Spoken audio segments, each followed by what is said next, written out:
Hey, what's up, guys? I'm just here sitting in my car doing some laundry at the laundromat, and I thought I'd come on here and share some thoughts with you. So, it kind of feels like there's no women of value anymore.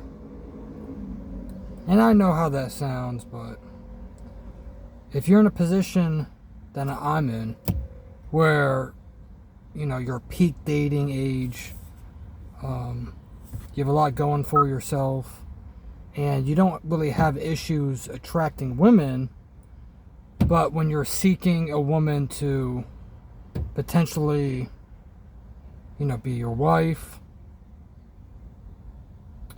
bear your children, it's kind of difficult, I look around and all I see are blue, purple, red, lots of colored hair, tattoos, entitlement, thousands of face piercings. And if it was just an aesthetic thing, I don't think that would really be a problem. But it's pattern recognition. Most women that have these physical things, they tend to share a series of characteristics, personality traits that aren't very desirable. They tend to be very entitled, arrogant, massive ego, cynical,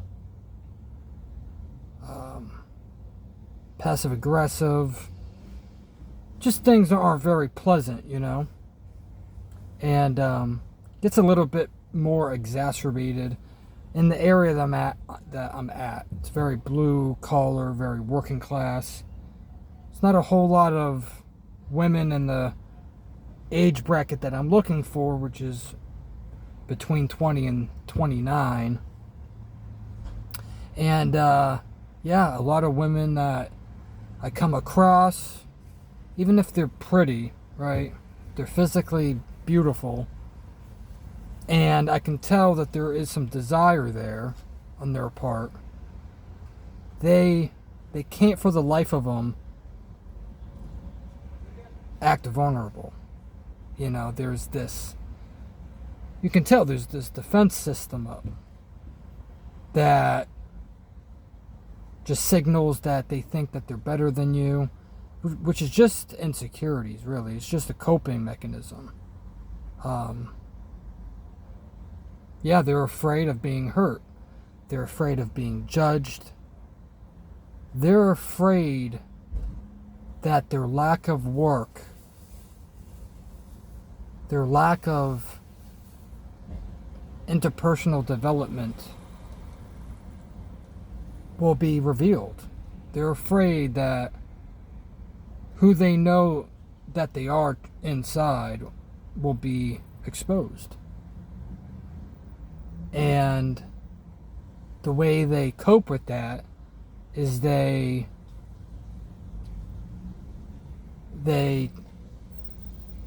put on a facade that they're the opposite, that they're extremely valuable, which is why they're telling everybody, I have this laundry list of standards I won't move on. He has to be this, he has to be that, when they look like a potato. It's like, what is going on? It's like, excuse me, miss? You got flapjacks going on. But that's life,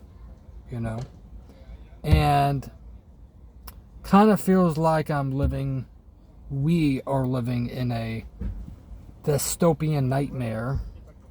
And it's almost like Satan has sucked all the purity and all the femininity out of all the women around us.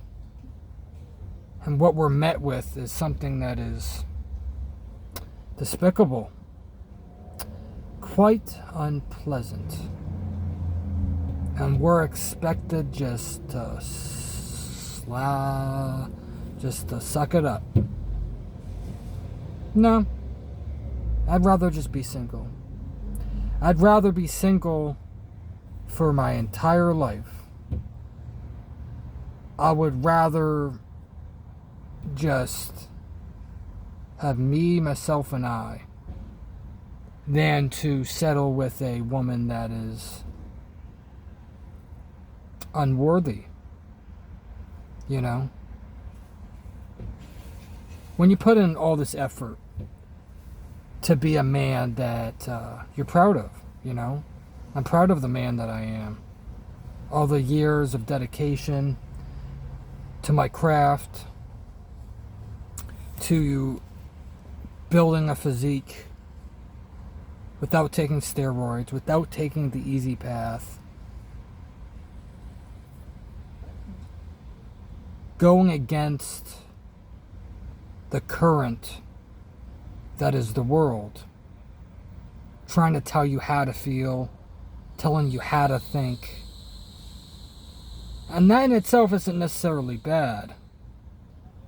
It's the quality of the information that makes it so terrible. You really have to be a critical thinker nowadays to even have a chance at not getting your mind completely obliterated, which will turn you into something that you won't be proud of. But yeah, there's only a couple options for us men, you know. In a way, the men that get it, the men that actually have value. Because a high value man, to me, isn't a man that is just wealthy, isn't just aesthetically a specimen. No. It's a man that won't move on his principles, won't move with his values.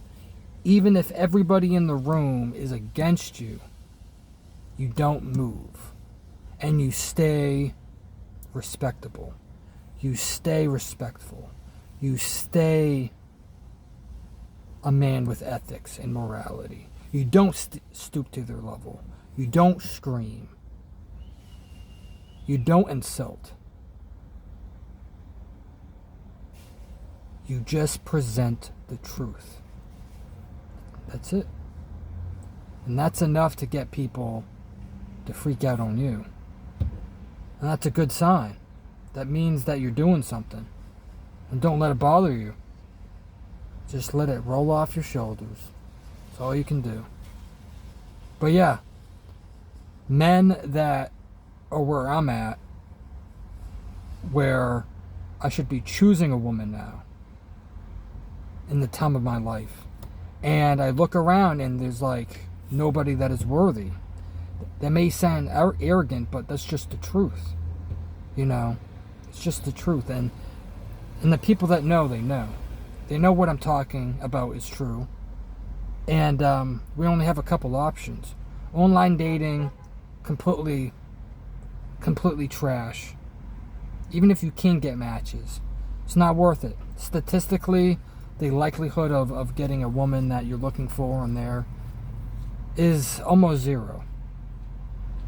You're better off putting on a blindfold, walking in public, and talking to the first person you touch.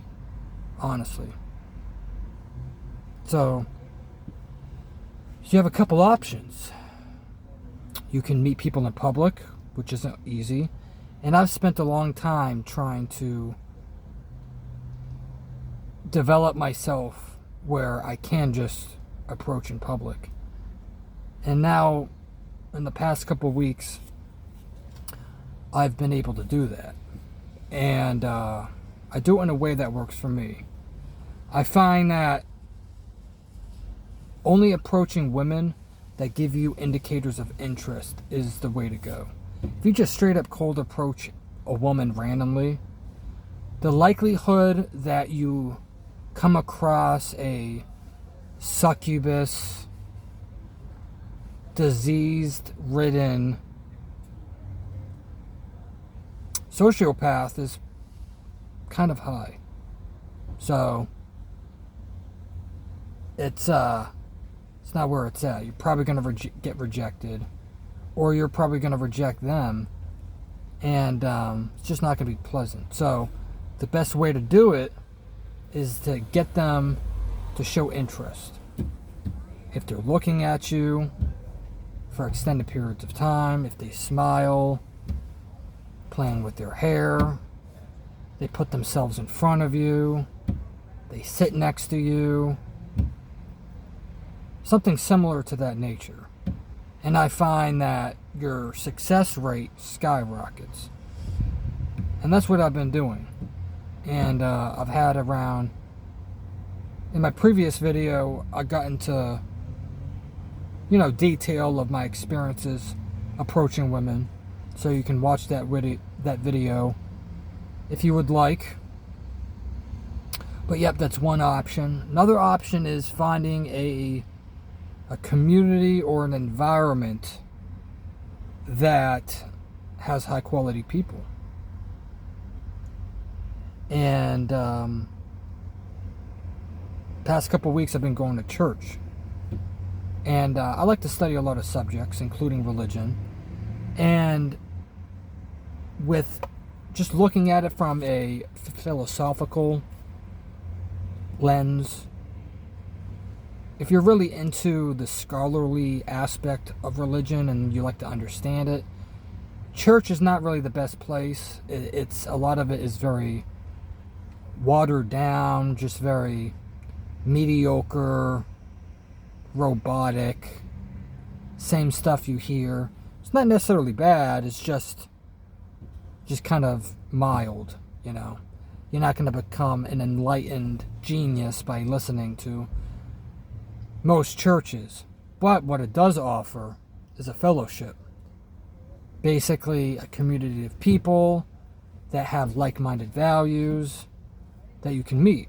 So I've been using that to my advantage and have been taking part. So if you're a guy and you're looking for a woman that, doesn't have a nose piercing that looks like they should be in the dairy section, you might want to think about joining a church or something along those lines. But yeah, that's the video. Just wanted to share those thoughts with you. If you could like the video, that would be great. Helps the algorithm. And comment whatever you want. Let me know your thoughts, and talk to you guys later.